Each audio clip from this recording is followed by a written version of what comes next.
बिस्मिल्लाहिर्रहमानिर्रहीम। नाज़रीन अस्सलाम वालेकुम, मैं हूँ मंसूर आज़म काजी। जब इंसाफ दो रुखों में तकसीम हो जाए तो खामोशी जुर्म बन जाती है।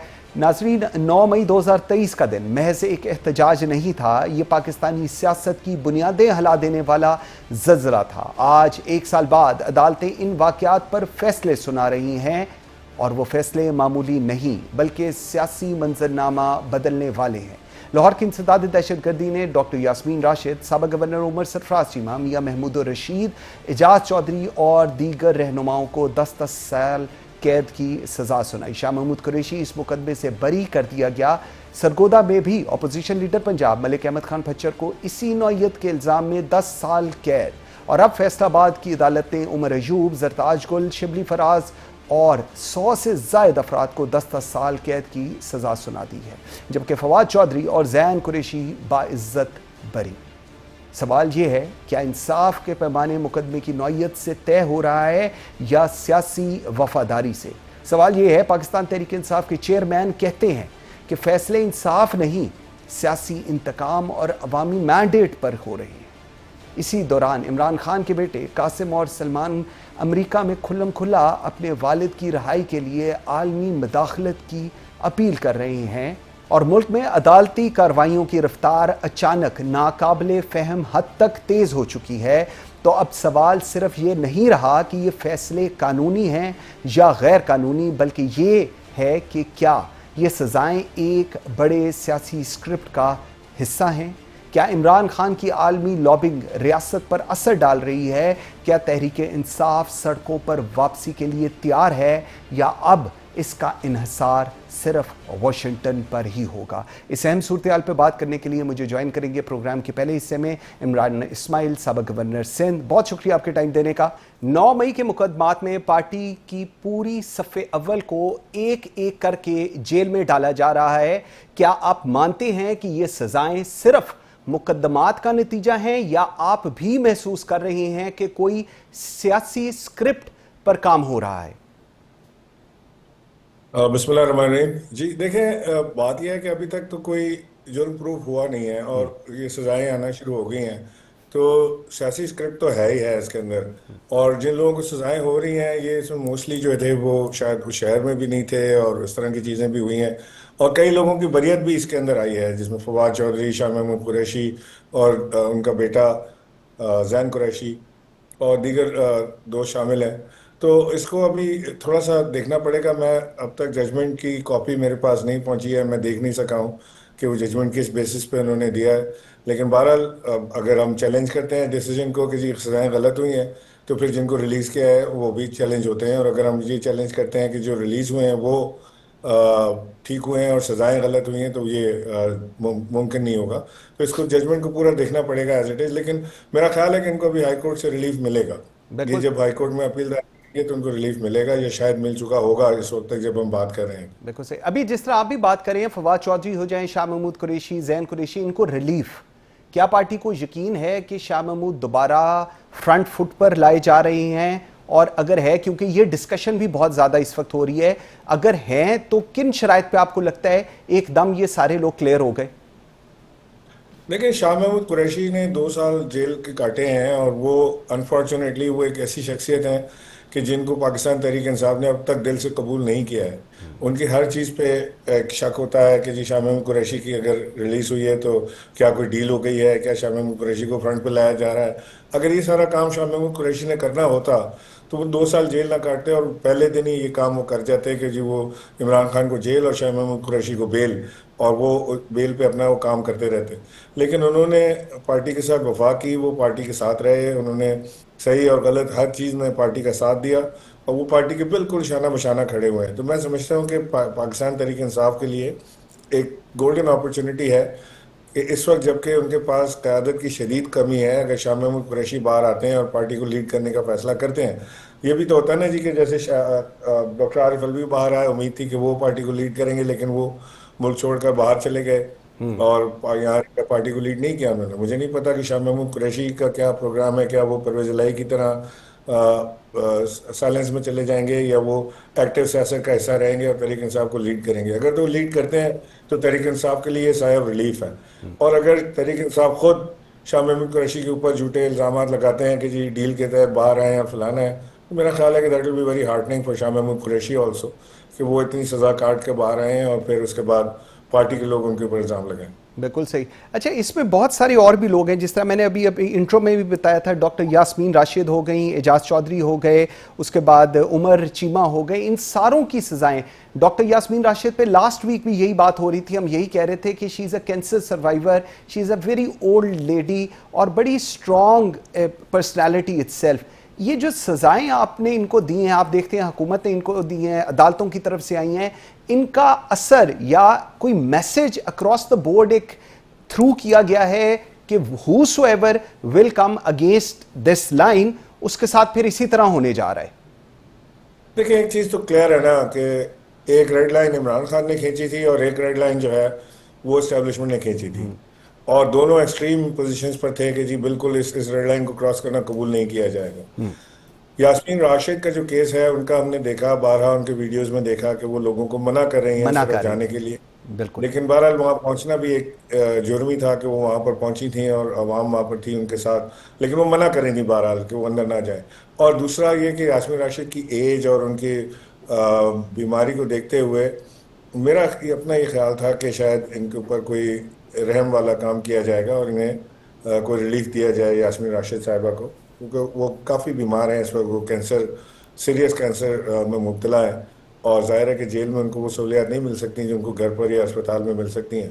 तो मेरी तो अभी भी ये प्ली है, गुजारिश है कि कम से कम बेगम यास्मीन राशिद को तो रिलीफ दिया जाए और उन्हें घर भेजा जाए, ताकि कोई तो कोई थोड़ी सी आवाम की सिंपैथी भी इनके साथ आ खड़ी हो, कुछ थोड़ा तो ये भी जेस्चर दिखाएं कि जी हम चलो ह्यूमैनिटेरियन ग्राउंड पे सही हम इनको रिलीफ दे रहे हैं। बिल्कुल सही। कासिम और सलमान की अमेरिका में जारी लॉबिंग के फौरन बाद अदालती सज़ाओं की रफ्तार तेज़ हो गई है। पाकिस्तान तहरीक इंसाफ में इस चीज़ को लेकर एक बड़ा स्ट्रॉन्ग है कि जी क्या ये रियासती दबाव, आप क्या समझ रहे हैं इसको, कि क्या ये रियासती दबाव के नतीजे में है या आलमी मदद के मुतलाशी तस्लीम किया जा रहा है कि जी इंटरनेशनल कोई प्रेशर आएगा तो फिर शायद चीज़ें ठीक हों? लेकिन तहरीक इंसाफ की बहुत ज़्यादा डिपेंडेंसी जो है वो ट्रंप गवर्नमेंट पर है, थी और अभी तक है, मतलब जो कि मैं समझता हूँ कि बिल्कुल गलत उनका अंदाज़ा है कि वहाँ से कोई हेल्प आएगी।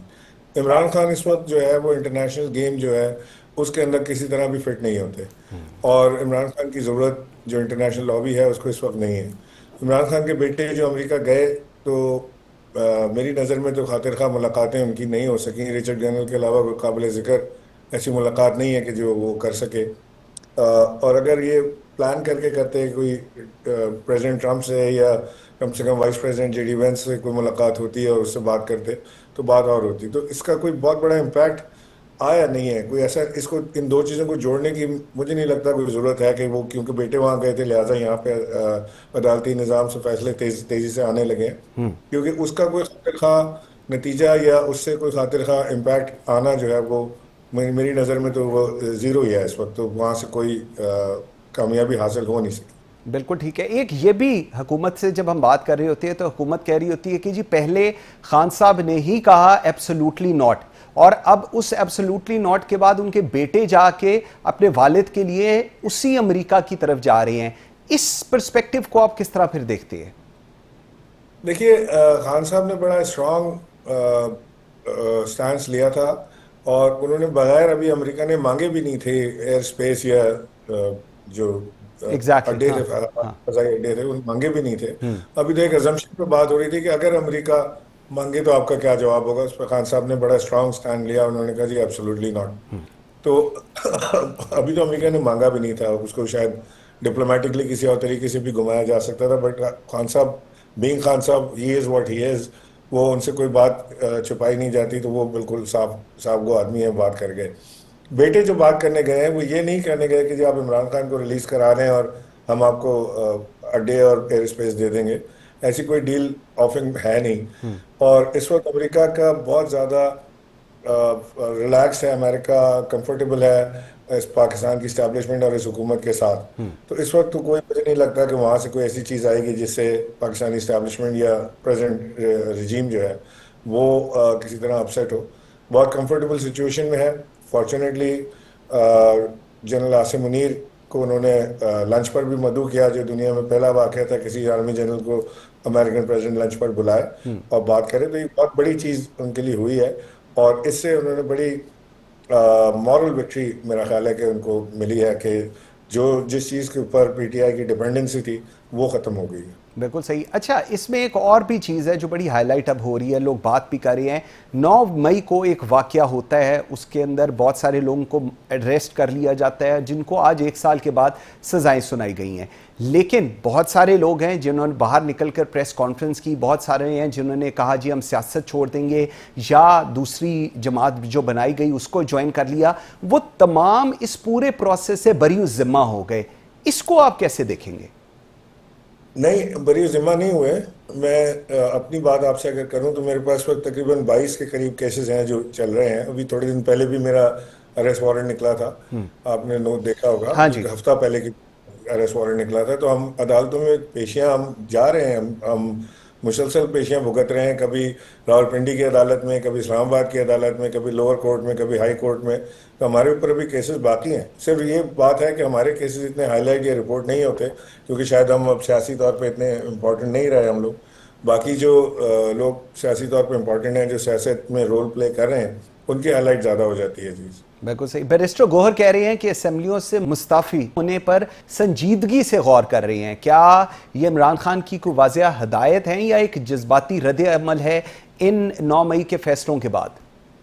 देखिए, मैं एक चीज़ तो ये आपको कहूँ कि चाहे बैरिस्टर गौर हो, सलमान अकरम राजा हो या और दीगर जो क़यादत है, वो सियासी तौर पे मैच्योर नहीं है इतने कि वो इस तरह के बड़े फैसले ले सकें। और मैंने इन लोगों को बारहा देखा है कि 2 साल में खान साहब की रिहाई के लिए कोई एक कदम ये ऐसा खातिर खा नहीं बढ़ा सके जो कि कोई इम्पैक्टफुल हो। इनको रैली, कोई जलसा, कोई जुलूस, कोई जेल के बाहर धरना या कोई और चीज़, या इस्टेब्लिशमेंट के साथ कॉन्टैक्ट इस्टेब्लिश करना या अपोजिशन के साथ एक अलायंस बनाना, हर चीज़ में नाकामी जो है वो सामने आ रही है। और मुसलसल नाकामी का वजह यही है कि सियासी जो इनपुट है या सियासी जो सोच है वो तहरीक इंसाफ की लीडरशिप में इस वक्त मौजूद नहीं है, विच इज़ वेरी अनफॉर्चुनेट।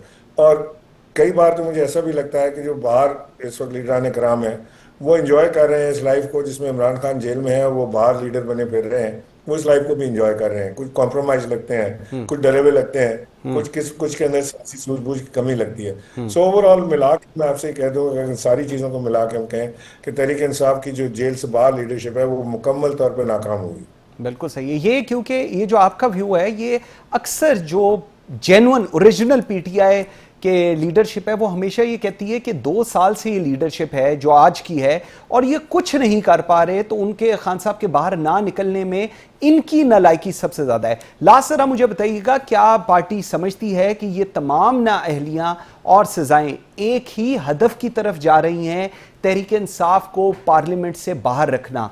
अगर आप समझते हैं तो फिर अगली हिकमत अमली क्या है? एहतजाज, बायकॉट या फिर दोबारा एज यूजुअल कानूनी जंग जो अनफॉर्चुनेटली पिछले 1 साल में पाकिस्तान तहरीक इंसाफ हारती हुई दिखाई दी है? देखिए, कानूनी जंग हो या वो स्ट्रीट पे अपनी शो ऑफ स्ट्रेंथ करना हो, तहरीक इंसाफ की करंट लीडरशिप दोनों में मुकम्मल नाकाम रही है। अभी इमरान खान साहब ने 5 अगस्त की कॉल दी हुई है और मैं देख रहा हूँ कि छोटे छोटे गलियों में इधर उधर कहीं वो जलसा हो गया या कोई गैदरिंग हो गई, लोगों की हैंडबिल तकसीम हो गए, वो सारी चीज़ें तो चल रही हैं। आज भी मेरे पास तहरीक इंसाफ के कुछ दोस्त आए हुए थे और हमसे पूछ रहे थे मुझसे कि जी हम क्या करें, हम परेशान हैं, हम पहले से केसों में फंसे हुए हैं और 5 तारीख को अगर हम निकलेंगे सड़कों पे तो फिर हमारे ऊपर और प्रेशर आ जाएगा। सो ये इस वक्त लोग थकने लगे हैं और जो मौजूदा लीडरशिप है वो बड़ी हद तक कॉम्प्रोमाइज़ है। वो भी आप देखिएगा कि ये मुझे इंसाफ नज़र आ रहा है, मैं देख रहा हूँ खबरें भी पहुँच रही हैं कि ये 5 तारीख को गायब हो जाएंगे, या तो ये घरों से गायब हो जाएंगे या ये अरेस्ट कर लिए जाएंगे, जिस तरह भी होगा। सब सारा मिली भगत के प्लानिंग के साथ ही ये सारा मामला चल रहा है। तो मुझे लगता नहीं है कि ये 5 तारीख को कोई इम्पैक्टफुल मामला हो सकेगा। मेरी दुआ है अल्लाह से कि किसी सूरत इमरान खान जेल से बाहर आएँ और वो आकर अपनी पार्टी को लीड करें, क्योंकि इस वक्त पाकिस्तान के सबसे पॉपुलर लीडर तो इमरान खान है। चाहे जो कुछ भी हो जाए, इमरान खान इस वक्त पाकिस्तान में सबसे पॉपुलर लीडर हैं। फ्री एंड फेयर इलेक्शन हो तो शायद वो क्लीन स्वीप कर जाए। लेकिन जी पॉलिटिकल स्ट्रेंथ है वो चैलेंज हुई है इसमें। बिल्कुल इमरान साहब, सॉरी मैं लास्ट क्वेश्चन था, लेकिन मैं दोबारा आपसे वही चीज, इस पूरी सूरत हाल में वे आउट आप क्या समझ रहे हैं? खान साहब को जेल से निकालना पाकिस्तान तहरीक इंसाफ की अव्वलीन एक उनकी चॉइस है कि वो बाहर आए, कोशिश है, लेकिन अपेरेंटली पिछले 2 साल में हो नहीं रहा। आप क्या समझते हैं, अगर आपसे कोई पूछे कि what are the steps you recommend कि इस तरीके से खान साहब को बाहर निकाला जा सकता है? देखिए, अगर मैं इस वक्त तरीके इंसाफ का हिस्सा होता लीडरशिप का, तो मैं क्या करता, मैं अपने आप से अक्सर सवाल करता हूँ। तो मैं 2 काम करता। एक काम मैं ये करता कि मैं ग्रैंड अपोजिशन अलायंस बनाता, जिसमें फजलुर रहमान, जमात इस्लामी और दीगर जमातों को साथ लेता है। उसमें कोशिश करता है कि उनको अलायंस, उनके साथ मिलकर अलायंस बनाया जाए, क्योंकि अकेले तहरीक इंसाफ के बस का ये काम है नहीं ठीक। सड़कों पे आने का। और दूसरा मैं ये काम करता कि मैं फौरी तौर से भरपूर कोशिश करता कि किसी तरह हुकूमत के साथ, इस्टेब्लिशमेंट के साथ बातचीत का आगाज कर दिया जाए। चाहे उस बातचीत में बेईमानी होती है, उसमें कोई मायने खेज चीज़ ना निकलती, महीना, 2 महीना, 3 महीना, 6 महीना, लेकिन अल्टीमेटली कोई ना कोई बात उसमें से निकल के आनी थी। ये सारे जो चीज़ें होती हैं, हमने बारहा देखा है पाकिस्तान में, इस तरह की नाराज़गियाँ और रूठने और मनाने वाले काम, ये सारे के सारे होते टेबल पर ही हैं, डिस्कशन और से तय होते हैं। इनमें कभी भी मैंने किसी को अवाम की ताकत के ऊपर फैसले करवाते हुए देखा नहीं आज तक, कम से कम मैंने अपनी ज़िंदगी में नहीं देखा। बिल्कुल ठीक है। इमरान इस्माइल साहब, बहुत शुक्रिया आपके टाइम देने का जी, वेरी ग्रेटफुल। नाज़रीन, बिल्कुल जिस तरह पिछले 2 साल से ये एक डिबेट चल रही है कि ग्रैंड अपोजिशन अलायंस बनना चाहिए अपोजिशन की तरफ से, जिसके अंदर JUIF जमात इस्लामी हिस्सा बने, लेकिन अनफॉर्चुनेटली हर प्रोग्राम में हम यही देखते आए हैं कि वो लोग एक दूसरे के ऊपर ट्रस्ट नहीं करते। एक बहुत बड़ा ट्रस्ट डेफिसिट है जो वहाँ पर है। लेकिन अगर ग्रैंड अपोजिशन अलायंस नहीं बनेगी, एक और हुकूमत और इस्टेब्लिशमेंट के साथ जो रवाबत हैं वो ठीक नहीं होंगे। तो जो इमरान इस्माइल ने इस वक्त कहा है वो बदकिस्मती से बिल्कुल दुरुस्त है। एक ब्रेक लेते हैं, ब्रेक के बाद वापस आएंगे तो डॉक्टर शज़रा मनसब अली वज़ीर मुमलिकत मेरे साथ होंगे और 9 मई के केसेस पे जो सख्त सज़ाएँ हुई हैं इसके ऊपर हुकूमती मौक़िफ़ जानेंगे उनसे, एक ब्रेक के बाद।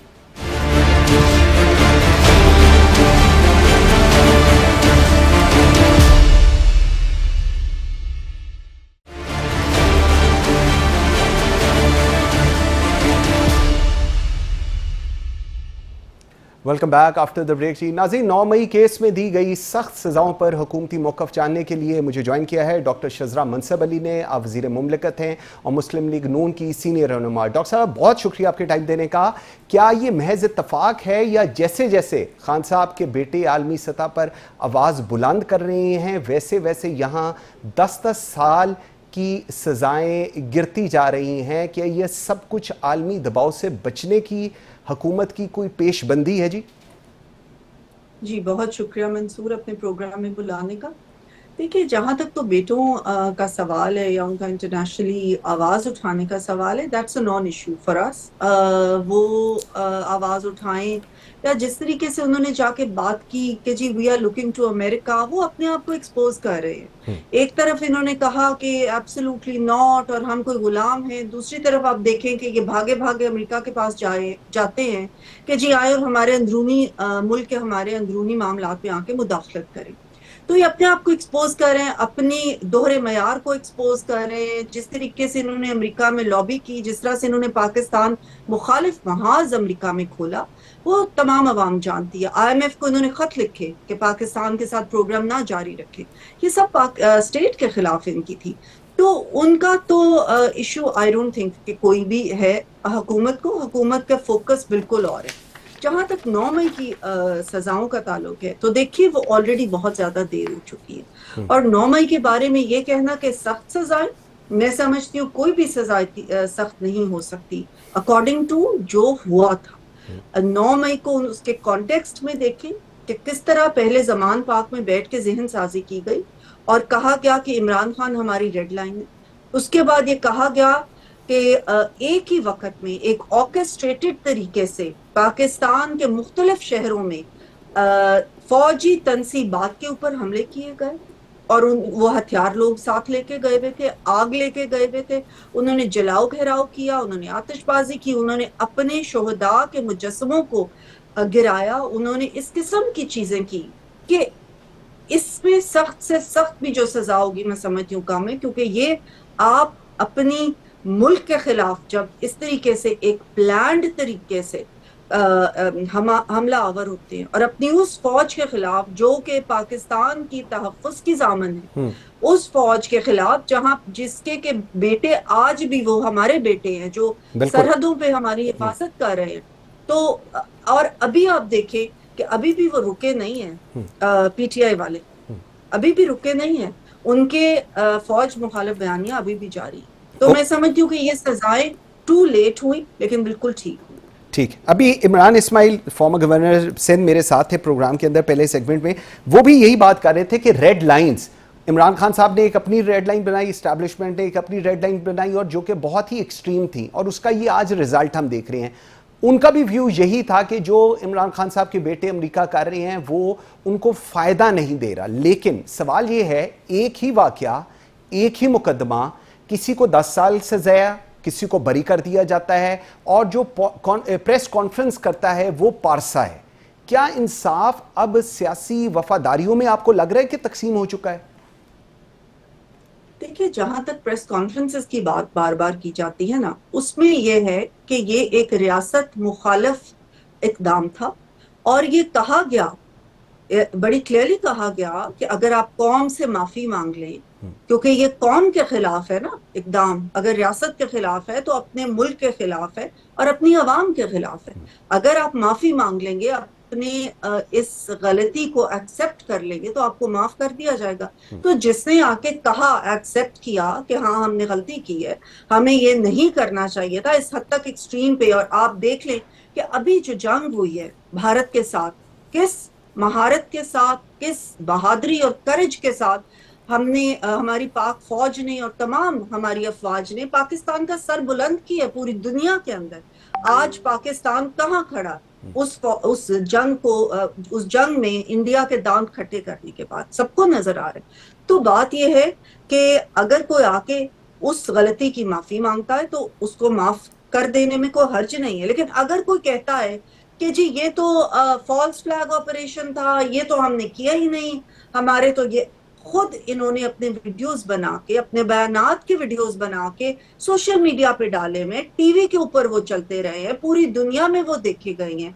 वो सारी मामलात जो कि पीटीआई के लोग कर रहे थे, उनके लीडरान से लेके तो नीचे तक जितने भी उनके कारकुनान ने वो किए, उनको सजाएं मिली हैं। अब जाहिर है कि जिसने जिस हद तक कोई गया उस हद तक की मंसूर उनको सजा मिलनी थी ना। ये तो नहीं कि एक यूनिफॉर्म सजा सबको मिल जानी थी। बिल्कुल सही। लेकिन इसमें जो पाकिस्तान तहरीक इंसाफ का, because at the moment they are not with us, एक उनका मौकफ है कि ये सारा अमल एक स्क्रिप्ट है जिसका मकसद जो है वो इमरान खान यानी जो क़यादत है उसको सियासत से बाहर निकालना है। क्या आप इस इल्ज़ाम को फिर किस तरह डिफेंड करेंगी? क्योंकि अपेरेंटली 2 साल के बाद हम लोग यही देख रहे हैं कि Imran Khan is in the jail, पूरी जो क़यादत है वो 10-10 साल की उनको कैद हो गई हुई है और जो करंट लीडरशिप है वो they are unable to do anything. Let's be very honest on that. जी देखिए, Imran Khan is in jail because उनके ऊपर मुकदमात है, उनकी वो कई मुकदमात में उनको सजाएं भी हो चुकी हैं और उस वजह से वो जेल में है। अगर उनको किसी पॉइंट पे जेल से रिहा करना है तो वो जुडिशल सिस्टम के थ्रू उन्हें ड्यू प्रोसेस के थ्रू होना है, तो इसलिए वो जेल में है। 9 मई किसी और जमात ने आज तक नहीं किया, ना किसी ने सोचा। बहुत पॉलिटिकल विक्टिमाइजेशन हुई हमारी पाकिस्तान मुस्लिम लीग नून की 2018 के बाद। ये खुद कहा करते थे इमरान खान कि मैं सबको जेलों में डालूंगा, मैं सबको जो है करूंगा, और उन्होंने किस किस नौयत के झूठे मुकदमात बनाए। राना सनाउल्लाह के ऊपर हेरोइन डाल दी। आप सोचें कि एक मज़ाक़ खेज बात लगती है। जितनी भी हमारी लीडरान थे और खुदा को हाजिर नाजिर जान के शहरियार अफरीदी कहते थे ऊपर अल्लाह को जान देनी, और राना सनाउल्लाह बिल्कुल गलत किया, बिल्कुल इसमें जी गलत किया। लेकिन उसके बावजूद किसी ने ये रिएक्शन तो नहीं किया इस तरीके से। वो तो नहीं मतलब चले गए। और अगर रेड लाइन है मंसूर हमारे मुल्क की, तो सिर्फ एक रेड लाइन है और वो है पाकिस्तान की सालमियत, पाकिस्तान का इस्तेहकाम। उसको तो हम रेड लाइन कहेंगे और कहते हैं। किसी दुनिया में के किसी भी खित्ते में हम जाएंगे तो पाकिस्तान हमारी रेड लाइन है। लेकिन किसी एक इंसान के बारे में ये कह देना कि इमरान नहीं तो पाकिस्तान नहीं, गलत तो है, फिर बिल्कुल इसके गलत है। पीछे ठीक है। क्या आपके ख्याल में जहनियत है? तो इसलिए मैं समझती हूँ कि इन्होंने रेड लाइंस जो हैं वो कहना कि तमाम रेड लाइंस हैं, सबने रेड लाइंस बना दी, मेरा ख्याल ये सही नहीं है। रेड लाइन तमाम पाकिस्तानियों की एक ही है और वो पाकिस्तान है, और पाकिस्तान की हिफाजत हमारी अफवाज करती है। हमें बहुत रिसेंटली एक बहुत ही ग्लेयरिंग एग्जाम्पल मिला, एग्जैक्टली व्हाट और एवर हमने बिल्कुल देखा ठीक कि कह रही है। जो समझता था कि जी वो बहुत कोई बड़ी पावर है, बहुत बड़ी ताकत है खित्ते में, उन्होंने अपने आप को एक जारहियत अपनी फैलाई हुई थी, उनको हमने हम बीइंग अ स्मॉलर कंट्री, और ऑब्वियसली हमारी जो है जी मईशत भी हमारी उस तरह से नहीं है लेकिन जो कि जवाब हम दिया कहें कि हम पाकिस्तान और जिस तरह किया, बिल्कुल ठीक कह रही हैं। अच्छा, थोड़ा सा अगर मैं इस चीज को आगे लेकर चलूं, बैरिस्टर गौहर जो इस वक्त चेयरमैन है पाकिस्तान तहरीक इंसाफ के, उन्होंने खुलकर कहा है कि 39 अरकान असेंबली को नाअहल करने की तैयारी हो रही है। अब फिर सवाल ये है कि क्या ये अदालती अमल है या सियासी सफाई का नया मॉडल, और दोबारा इल्ज़ाम जो है वो आप लोगों के ऊपर है कि आप लोग एक ऐसी पार्लियामेंट चाह रहे हैं जिसमें अब 27वीं आईनी तरमीम आएगी और उसके बाद बेतहाशा इख्तियारात और इक़्तिदार जो है वो आप लोग अपने पास उसको मुख्तस करना चाह रहे हैं। जनाब, हमने तो इनको बारहा on the floor of the house, prime minister ने खुद जब उन्होंने इक़्तिदार संभाला तब, उसके बाद भी कई दफा, अभी रिसेंटली मोस्ट रिसेंटली भी वो खुद गए जाके ऑपोजिशन बेंचेस पे और उन्होंने कहा कि आए बातचीत करें। अब इससे हमारी पार्टी का क्या मौकफ सामने आता है कि हम चाहते हैं कि पार्लियामेंट को सुप्रीम समझा जाए और पार्लियामेंट के अंदर बैठ के तमाम सियासी जमातें अपना अपना रोल अदा करें, चाहे वो ऑपोजिशन है चाहे वो गवर्नमेंट है। और हमने इसीलिए बार बार इनको कहा, इनका जवाब हमेशा क्या हुआ कि हम सिर्फ और सिर्फ एस्टैब्लिशमेंट से बात करना चाहते हैं, हम किसी पॉलिटिकल फोर्स के साथ बैठ के बात ही नहीं करना चाहते। तो अगर हमें कोई ये हमारी ख्वाहिश होती कि हम किसी जमात को वाइप आउट कर दें या अलग कर दें, तो हम बार बार इनको क्यों कहते कि आए और बैठे और हमारे से बात करें। स्पीकर साहब ने मोस्ट रिसेंटली एक फोरम बनाया कि वहां पे बैठ के बात कर लें। प्राइम मिनिस्टर ने खुद कहा कि आप स्पीकर के चेंबर में आ जाएं, मैं खुद उधर आ जाऊंगा। तो ये सारी बातें तो इस चीज को शो करती है ना कि हम एक पॉलिटिकल प्रोसेस में बिलीव करते हैं, जमहूरियत में बिलीव करते हैं, और हम ये चाहते थे कि बैठ के जमहूरियत के इस्तेहकाम के लिए बात की जाए, मईशत के इस्तेहकाम के लिए बात की जाए, ऑपोजिशन भी अपना किरदार उसमें अदा करे। लेकिन ये इनका मौकफ रहा है कि सिर्फ और सिर्फ इस्टेब्लिशमेंट को से हमने बात करनी है। सिर्फ और सिर्फ इनका ख्वाहिश ये थी कि जिस तरह 2018 के अंदर आरटीएस बिठा के और धांधली करके इलेक्शन जीत के आए थे, ये दोबारा चाहते हैं कि उसी तरह इनको वापस ले आया जाए, लेकिन ये अब पॉसिबल नहीं। ठीक, वो आप ये कह रही हैं, वो लोग कहते हैं जी आप लोग फॉर्म 47 के। हामिद रजा, मुझे बताएं, वो तो सुन्नी इत्तेहाद के थे, उनका इस पूरी सिचुएशन में कोई लेना देना नहीं, उनको किस चक्कर में 10 साल की सजा हो गई? देखिए, उन्होंने पीटीआई ज्वाइन कर ली थी, अभी यही काफी है उनके लिए कि उन्होंने पीटीआई ज्वाइन कर ली। नहीं, मैं कह रही हूँ उन्होंने एक ही पीटीआई ने इनफैक्ट उनको ज्वाइन कर लिया था। लेकिन द थिंग इज कि एक एक मुकदमे के ऊपर तो मुश्किल होगा इस वक्त मेरा कमेंट करना, या उसमें क्या प्रोसेस हुआ या किन चीजों को फॉलो किया गया। लेकिन जनरली अगर 9th में के हवाले से आप कहें तो उसमें तो यही है कि वो लोग जिनकी वीडियो सामने हैं, जिनके वीडियो बयानात सामने हैं, जिन्होंने आग लगाई, जिन्होंने फौजी तंसीबात पे हमले किए, जिन्होंने किसी भी चीज को नहीं देखा, और हर शहर में एक ही वक्त में जाके ये हमले हुए, जिससे पता चलता है कि वो प्लान्ड था सारा ऑपरेशन। और उसके बाद इमरान खान ने खुद कहा, खुद उनका बयान है कि अगर मुझे गिरफ्तार करोगे तो आपके तो तुम्हारे ख्याल में कि लोग कहाँ जाएंगे, उधर ही जाएंगे ना, जीएचक्यू ही जाएंगे। नहीं, उनका अपना बयान है। तो नहीं, लेकिन इस पे प्रिज्यूम करके, जिस तरह अभी मैं देख रहा था कि जिस तरह वो दो जो लोगों ने, हम पुलिस के मुलाजमीन है कि एक वो कौन इधर जमान पार्क में एक कोई टेबल के नीचे घुसा हुआ था, एक कोई कुर्सी के नीचे, ये भी एक मजाक खेज ही एविडेंसेस है जो उसमें दिए जा रहे हैं। लेकिन मुझे अब एक और चीज़, क्योंकि हुकूमत की तरफ से ये अब आती है कि पहले शाह महमूद कुरैशी को रिलीफ मिला, अब उनके बेटे जैन कुरैशी को भी बरी कर दिया गया। ये क्या महज अदालती इत्तफाक है या कोई खामोश डील है? ये हुकूमती अरकान अब सवाल कर रहे हैं कि जी ये कैसे हो गया एकदम। मेरे ख्याल में कि देखें, एक पहली बात तो है कि जो सजाएं मिली हैं उनके पास अभी और भी फोरम्स मौजूद हैं। अगर वो समझते हैं कि गलत सजा मिली है तो वो अपील कर सकते हैं, वो इससे हायर कोर्ट्स में जा सकते हैं। तो इसलिए ये अगर कोई ये समझता है कि उसको ड्यू प्रोसेस नहीं मिला तो उसके लिए एवेन्यूज मौजूद हैं।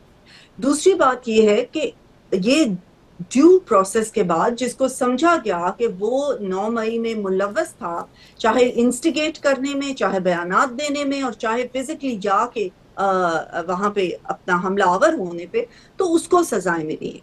जो नहीं थे मुलव्वस, जो जिन्होंने उस वक्त नहीं इंस्टिगेट किया, नहीं इश्तियाल दिलवाया, नहीं उन्होंने बयानात दिए, नहीं उन्होंने प्लानिंग की, उन्होंने नहीं फोन्स पे कहा कि आप फलां बंदा फलां जगह पे पहुंचे इतने टाइम पे, फलां इधर पहुंचे इतने टाइम पे, तो जो बेकसूर है जाहिर है वो बरी हुए। इससे तो बल्कि ये प्रूव होता है कि ड्यू प्रोसेस था, कि जो इनोसेंट था वो बरी हुआ है, और सिर्फ जो जिसके खिलाफ मुकदमा प्रूव हुआ है, जिसके खिलाफ प्रूफ थे, वो उसको सजा मिली है। बिल्कुल ठीक है, बिल्कुल ठीक है। Doctor Shazra Mansab Ali, thank you very much जी, बहुत शुक्रिया आपके टाइम देने का।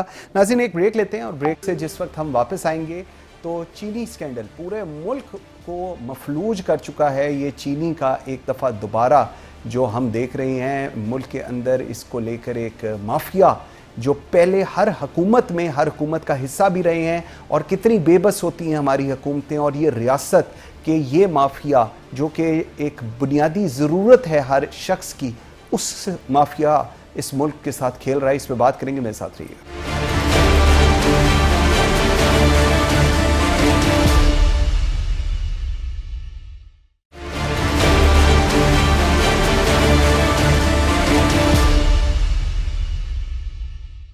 Welcome back after the break जी। नाज़रीन, चीनी एक बुनियादी ज़रूरत है जिसने एक बार फिर पूरे मुल्क को मफलूज कर रखा है। कीमतें दिनों में आसमानों पर, मार्केट में किल्लत, और हुकूमत सिर्फ नोटिस लेने तक महदूद। ये पहला बहरान नहीं और बदकिस्मती से आखिरी भी नहीं लगता, क्योंकि चेहरे बदलते हैं, करप्शन, नाअहली और माफिया का गठजोड़ वही रहता है। चीनी की हर लहर के पीछे एक तयशुदा स्क्रिप्ट होता है। पहले बरामद की इजाज़त, फिर ज़ख़ीराअंदोज़ी, फिर बहरान, और आखिर में बेबस हुकूमत का तमाशा। आज सवाल सिर्फ महंगाई का नहीं, सवाल ये है कि क्या रियासत वाकई मौजूद है या हम एक माफिया कंट्रोल्ड मईशत में जिंदा हैं। क्या हुकूमत को नहीं मालूम चीनी कहाँ जा रही है? क्या शुगर मिल मालकान किसी और सियारे से आते हैं, या फिर इक़्तिदार के ऐवानों में बैठे लोग भी इस खेल में बराबर के शरीक हैं? नाज़रीन, जब हर बहरान का फ़ायदा चंद ख़ानदानों को हो और नुकसान 24 करोड़ अवाम को, तो ये महज इक़्तिसादी नाकामी नहीं, ये रियासती नालायकी, पॉलिसी दिवालियापन और निज़ाम का मुजरिमाना इन्हदाम है। चीनी की कीमत किसने बढ़ाई? ज़ख़ीरा अंदोज़ कौन है? रियासत खामोश क्यों बैठी है? और सबसे बढ़कर अवाम कब तक लुटते रहेंगे?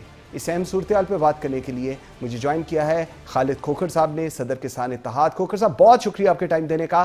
खोखर साहब, सबसे पहले वाज़िया कीजिएगा, चंद हफ्ते पहले तक कहा जा रहा था कि चीनी वाफर मिकदार में मौजूद हैं, इसी बुनियाद पर बरामद की इजाज़त दी गई, और अब अचानक किल्लत हो गई है। क्या ये महज इंतज़ामी गलती है या जानबूझकर पैदा किया गया बहरान? कौन लोग थे जो बरामद की इजाज़त के फैसले में शरीक थे और अब वो बिल्कुल गायब हुए नजर आ रहे हैं? जी जी, बहुत शुक्रिया। जो चीज़ नज़र आ रही है कि हुकूमत की रेट नहीं है, हालांकि मैं समझता हूँ कि इस वक्त हुकूमत की रेट बहुत ज़्यादा है, लेकिन वो सिर्फ काश्तकार के ऊपर है। यानी कि वहाँ हुकूमत की हर तरह की रेट है कि काश्तकार को उसने मजबूर कर दिया है कि वो अपनी, जिसकी पैदावारी लागत गंदम की 3410 रुपये थी, वो 1900-2000 में बेचने पे मजबूर है हुकूमत की इस रेट की वजह से और रियासत की इस रेट की वजह से। लेकिन हुकूमत की रेट यहाँ पे नहीं है कि चीनी का जहाँ मर्जी रेट चला जाए। आपकी चीनी की मोस्टली पैदावार होती है 7 मिलियन टन से 7.5 मिलियन टन तक। यानी कि अगर ये ₹1 किलो का रेट बढ़ाए तो 7 से 7.5 अरब रुपया गरीब आवाम के ऊपर बोझ पड़ता है। अब देखना यह है कि फैसला कौम को भी करना चाहिए कुछ इस ब्लैकमेलिंग से निकलने के लिए, इस महंगाई से निकलने के लिए वो यही है कि चीनी का इस्तेमाल कम करते हैं, शक्कर का इस्तेमाल करें, गुड़ का इस्तेमाल करें। जो शख्स महीने में फर्ज किया 5 किलो या 2 किलो चीनी इस्तेमाल करता है तो उसे चाहिए कि वो अब 1 किलो इस्तेमाल करे। ये सारी ब्लैक मेलिंग, सारी महंगाई, इसका हल मेरे ख्याल में यही है। लेकिन हम गन्ना बेचते हैं 3 से 3.5 माह पूरे साल के लिए, रेट तो तय होना चाहिए पूरे साल के लिए। लेकिन हुकूमत भी ऐसे काम करती है। जब हमारे गन्ने की बात आई तो उस वक्त हुकूमत ने कहा जी हम इंडिकेटिव प्राइस नहीं दे सकते, हम इसको मार्केट फोर्सेस पे छोड़ते हैं। अब चीनी में भी हुकूमत को नहीं आना चाहिए, किसी सूरत में नहीं आना चाहिए। लेकिन हुकूमत अगर भला चाहती है गरीब आवाम का, काश्तकार का, तो हुकूमत को अगले साल चाहिए कि वो काश्तकार के गन्ने की भी इंडिकेटिव प्राइस तय करें और फिर बिल्कुल ठीक रेट भी प्राइस तय करें। अगर वो गन्ने का रेट तय नहीं कर सकते फिर चीनी का रेट भी तय नहीं कर सकते। अब आप गंदम में ले लेना, गंदम में इन्होंने क्या किया कि उसको कहा हमने डीरेगुलेट कर दिया। एक्चुअली डीरेगुलेट नहीं किया, हमें कहा गया डीरेगुलेट। जब हमने सेल की, जब उसके बाद इन्होंने क्या काम किया, 8 अगस्त 2024 को एक पंजाब हुकूमत ने नोटिफिकेशन जारी करके गंदम का रेट तय कर दिया, मुख्तलिफ अजला का मुख्तलिफ रेट तय कर दिया। 2600 से लेकर 2700 रुपए तक मुख्तलिफ अजला का रेट, यानी कि 2800 रुपए के ऊपर काश्तकार के ऊपर पर्चे हुए। FIR दर्ज हुई, बाकायदा 2-3 FIR हुई, इसलिए कि जी गंदम महंगी बेची है काश्तकारों ने। हालांकि काश्तकार की पैदावारी लागत एग्रीकल्चर डिपार्टमेंट के मुताबिक 3410 रुपए कास्ट ऑफ प्रोडक्शन थी, जिसमें कोई प्रॉफिट नहीं था। ओके, हम आते हैं इसके हल की तरफ। इसका हल क्या होना चाहिए? देखे ना, हमने बड़ी मार खा ली। हमेशा होता है जी कि शुगर मिल वाले खा गए, फलां खा गया जी, काश्तकार खा गया जी, मिडल मैन खा गया। इसको कोई हल ढूंढना चाहिए, परमानेंट हल। बिल्कुल सही। मैं पिछले कई दिनों से मैं बात कर रहा हूं, मैंने इस पे प्रेस कॉन्फ्रेंस भी की, टीवी टॉक शो में मैंने आके बात की। मेरे ख्याल में इसका ये होना चाहिए कि हमें इंपोर्ट एक्सपोर्ट एक अथॉरिटी बनानी चाहिए, ठीक है, और वो टोटल इंडिपेंडेंट हो और उसमें काबिल तरीन लोग आए और ईमानदार तरीन लोग लाए जाए, और वो किसी के जेरे साया ना हो, जेरे असर ना हो, खुद फैसले करें। उसका फायदा क्या होगा जी? उसका काम होगा कि इस मुल्क में देखना कि क्या चीज फालतू है जिसको एक्सपोर्ट किया जाए, क्या चीज कम है जिसको इंपोर्ट किया जाए, ठीक है, और कितना किया जाए। अब जिस वक्त इन्होंने गंदम इंपोर्ट किया है उसको कैप नहीं किया था, ठीक। अगर वो 1 मिलियन टन पे कैप कर देते तो ये बहरान ना आता। वो कैप का लफ्ज उड़ा दिया गया उस वक्त, उसको अनलिमिटेड कर दिया, जिस वजह से काश्तकार को 2 फसलों में, 2 गंदम की फसलों में 2200 अरब रुपए का नुकसान हुआ। ठीक। अभी चीनी के ऊपर जो ऑडिटर जनरल की रिपोर्ट है, जो आपके टीवी चैनल से पता चला है कि सब वो कहते हैं जी कि इन्होंने जो मुनाफा कमाया है, गलत मुनाफा, ज्यादा मुनाफा कमाया है इन्होंने चीनी ब्लैक करके, वो 300 अरब रुपए है। अगर आप ये देखें ना कि अगर 15-20 लोगों में 300 अरब रुपया तकसीम हुआ है, जब एक्सपोर्ट हुई है तो इंटरनेशनल रेट ज्यादा था, वो पैसा कमाया गया। हाँ। अच्छा, अब एक तरफ तो वो लोग पैसा कमा रहे हैं, दूसरी तरफ जिसकी अक्सरियत है पाकिस्तान में वो काश्तकार है। काश्तकार तो नैब खुदा है, अल्लाह का दिया और इसके जमीन का सीना चीर के अल्लाह की मखलूक तक पहुंचाता है। हाँ। अब काश्तकार के हालात देखिए, इस वक्त काश्तकार के ना घर के हालात अच्छे हैं, ना उसके खेत के हालात अच्छे हैं, ना बच्चों की तालीम के हालात अच्छे हैं, ना सेहत के हालात अच्छे हैं, ना काश्तकार इस पोजीशन में है कि अगली फसलों पे वो पैसा खर्च कर सके।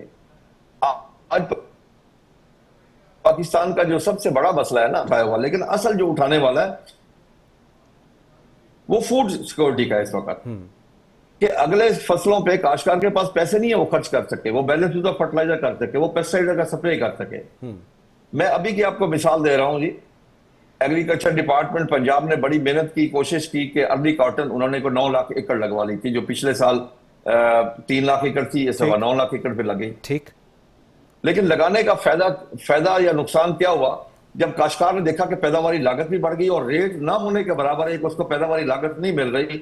देखिए जी, 92 में मैंने काश्तकारी शुरू की थी, तो हमारी कपास की प्रोडक्शन थी पाकिस्तान की 1 करोड़ 28 लाख बेल, और इंडिया की थी 1 करोड़ 10 लाख बेल।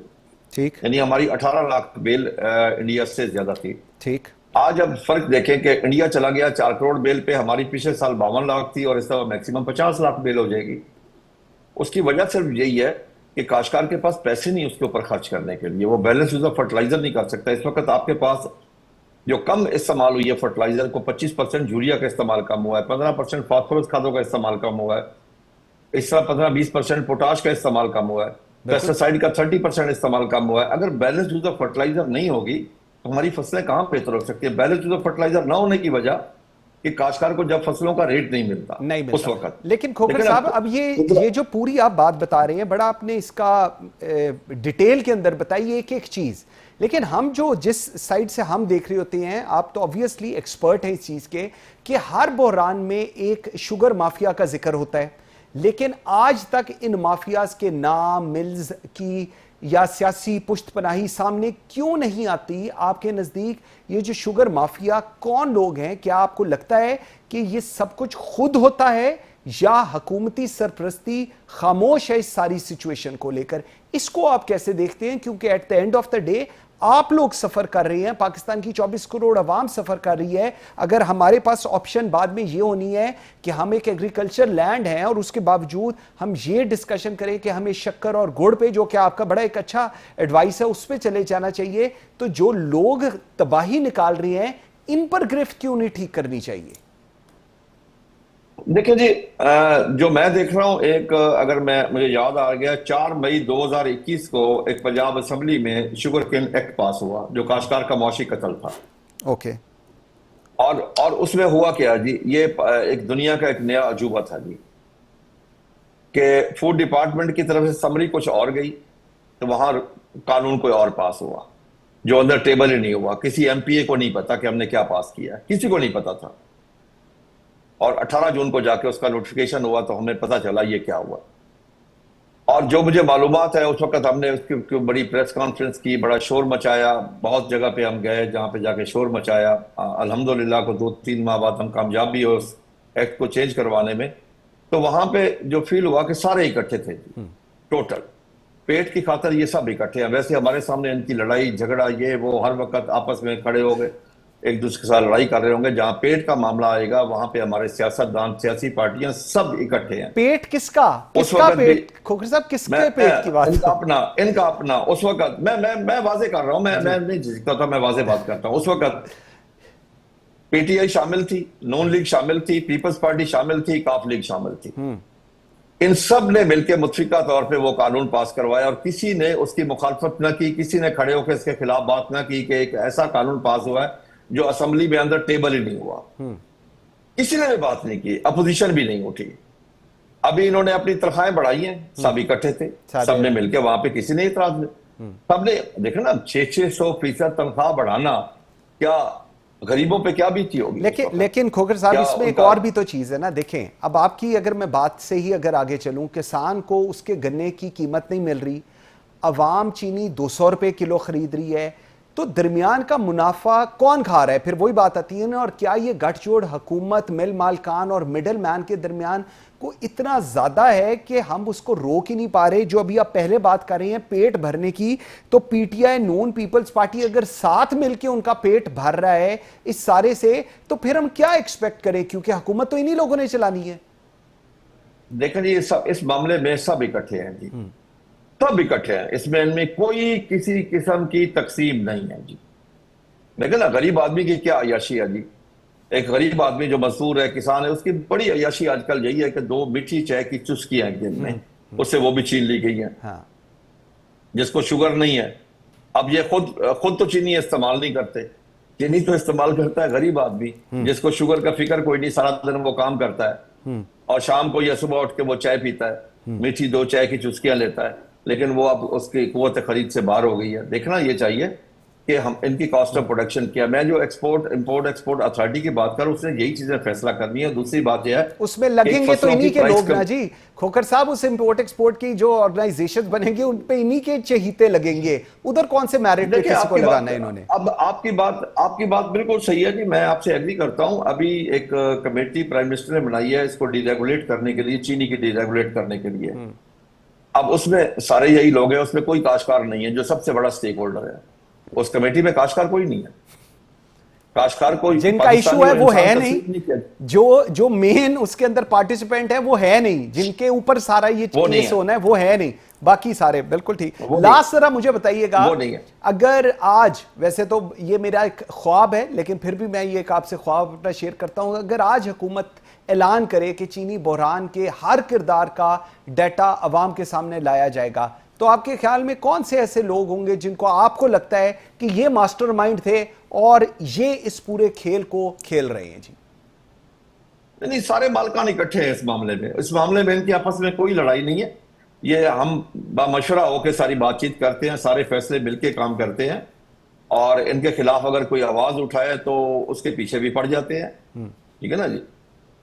उसके साथ जो इन्हें सलूक करना पड़े ये करते हैं, जो कुछ इन्हें करना पड़े करते हैं, और अपने मकासद हल करने के लिए, क्योंकि मसला इनका ये है कि इनका पेट फट सकता है, भर नहीं सकता जी। जब लालच इंसान में बढ़ जाए तो उस वक्त ये देखें ना, गरीब आदमी से, एक गरीब आदमी अगर इनकी कास्ट ऑफ प्रोडक्शन 120 130 अगर इनको लिए रेट हो, अगर ये 200 रुपए रेट ले रहे हो, अगर ये 1 रुपए किलो का रेट बढ़ाते हैं तो 7 से 7.5 अरब रुपए कौम के ऊपर बोझ बनता है। अगर ये 60-70 रुपए रेट बढ़ा चुके हैं तो कितना बड़ा जुल्म है इस कौम के साथ, इस आवाम के साथ। फिर ये है कि जो काश्तकार है, जिसने मेहनत करके फसल उगाई है, उसको तो रेट नहीं मिल रहा ना। उसको तो उसकी गंदम की पैदावारी लागत 3410 रुपए थी, उसको 1900-2000 रुपए रेट मिला। कोई चीखा? किसी ने आवाज उठाई उसके ऊपर?